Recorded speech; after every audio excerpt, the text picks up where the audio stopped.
A woman was hit by a car after she witnessed the first crash and then pulled over. This was on the highway to help that driver out. I'm Kristen Remington. I'm Ryan Canada. Thanks for keeping it here with us tonight. It's something I think a lot of people would do if they saw someone in need. It happened around 2:15 Saturday morning on I-580 southbound, just south of Mount Rose Highway.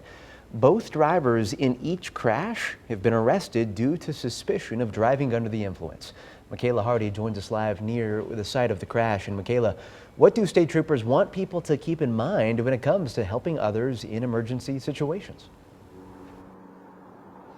Well, Ryan, it's a bit of a tricky situation, as every emergency situation comes with its own different risks, right? They're all different. So Nevada State Police are advising people that if you do want to step in, if you do want to help somebody, make sure you at least know those exact risks you're willing to take beforehand.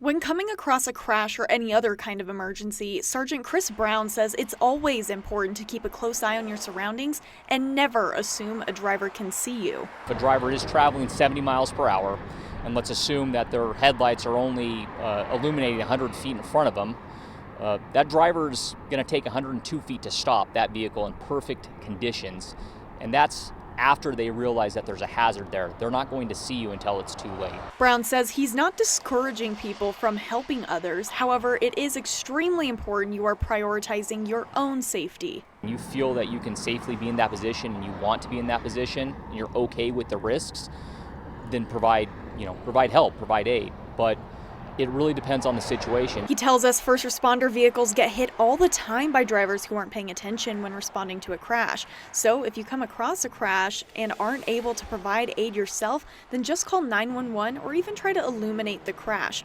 Pulling over with your hazards on, facing your headlights on the crash, using equipment like flashlights or flares. Carrying flares in your vehicle, especially at night, maybe you can get to a safe spot and you can be watching oncoming traffic and get flares out to alert oncoming drivers that there's a crash ahead.